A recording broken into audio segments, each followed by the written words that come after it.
नमस्कार फ्रेंड्स, नेकीज किचनमध्ये पुन्हा एकदा स्वागत। आज आपण झटपट अशी वांगी रस्सा बनवणार आहोत। त्यासाठी मी स्वच्छ वांगी धुवून घेतलेली आहेत, लांबडे काप करून मिठाच्या पाण्यात भिजत घातली आहेत, म्हणजे जर काय आळ्या किंवा काय खराबी असेल तर ती निघून जाते। आणि हे मी वाटण करून घेतलेलं आहे। तर वाटणामध्ये एक मोठा टोमॅटो घ्यायचा आहे, एक मोठा कांदा घ्यायचा आहे आणि कोथिंबीर आणि लसणाच्या 7-8 पाकळ्या। हे ह्याला भाजून वगैरे काहीच घ्यायचं नाही आहे, कच्चंच आपण ह्याची पेस्ट बनवून घ्यायची आहे। एक मोठा कांदा, टोमॅटो, कोथिंबीर आणि 4-5 लसणाच्या पाकळ्या। तर ह्याची आपण कच्ची अशी ही पेस्ट करून घेतली। तर आता आपण फोडणी देऊया। पातेल्यामध्ये मी तेल तापायला ठेवलं आहे, एक मोठी पळी तेल घेतलेलं आहे आणि आता मी ह्याच्यामध्ये राईची फोडणी देते। मोहरी टाकायची। मोहरी चांगली तडतडली की आपल्याला त्याच्यामध्ये कोथिंबीर कढीपत्ता ॲड करायचा। कढीपत्ता ॲड करून झाल्याच्या नंतर त्याला जरा थोडं तडतडू द्यायचं। गॅसची फ्लेम लो टू मीडियमच ठेवायची आहे। मिक्सरमध्ये जी आपण कांदा, टोमॅटो, लसूणची पेस्ट केलेली ती पेस्ट आता आपण ह्याच्यामध्ये ॲड करायची आहे। गॅसची फ्लेम लो।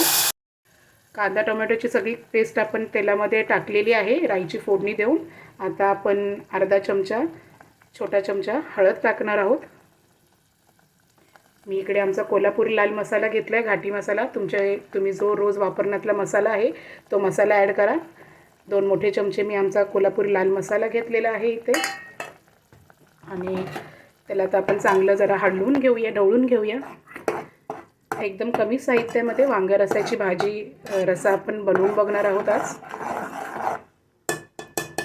आणि ह्या स्टेजला कोथिंबीरच म्हणते, सॉरी फ्रेंड्स, शेंगदाण्याचा कूट केला आहे मी, शेंगदाण्याच्या दाण्यांचा। शेंगदाणे भाजून ज्याचा आपण कूट तयार करतो नेहमीप्रमाणे तो कूट घेतलेला आहे, तो इथे मी 2 चमचे छोटे तो टाकत आहे इथे।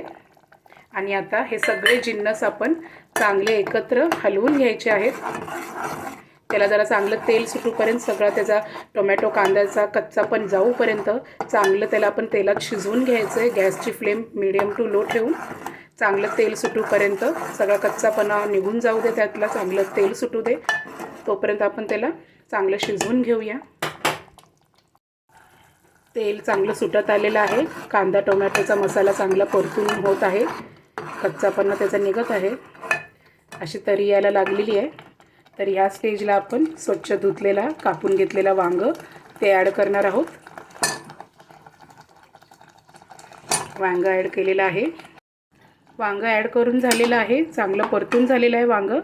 आता मिक्सरच्या भांड्यामध्ये आपण पाणी घ्यायचं आहे। जो मसाला उरलेला असेल, मिक्सरला लागलेला असेल तो पण निघेल।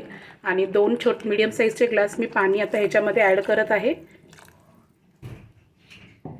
कारण आपल्याला रस्सा भाजी बनवायची आहे। तुम्ही रस्सा तुमच्या हिशोबाने बनवा, पातळ घट्ट जसा हवा तसा।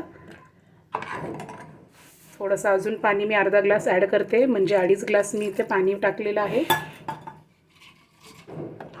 आणि आता मीठ ॲड करणार आहे। मीठ चवीनुसार, मीठ तिखट नेहमी चवीनुसारच ॲड करा।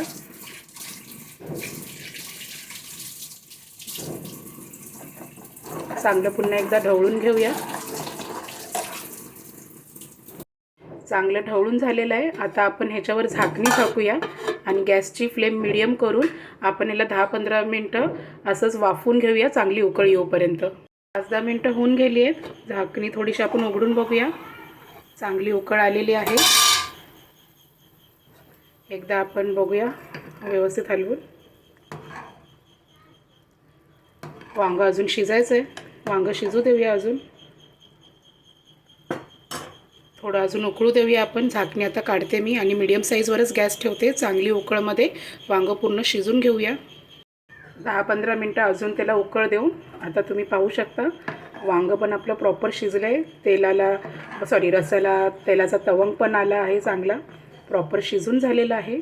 तर तुम्ही पाहिलं, एकदम कमी साहित्यामध्ये आपण वांगा रस्सा बनवून बघितलेला आहे। तर ही रेसिपी तुम्ही तुमच्या घरी नक्की ट्राय करा आणि मला कमेंट्सद्वारे तुमच्या प्रतिक्रिया कळवा।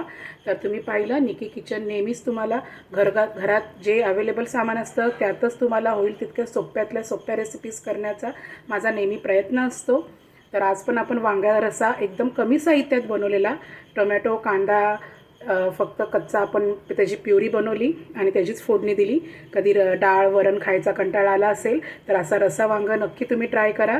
भाकरीसोबत भातासोबत नक्कीच चांगला लागतो.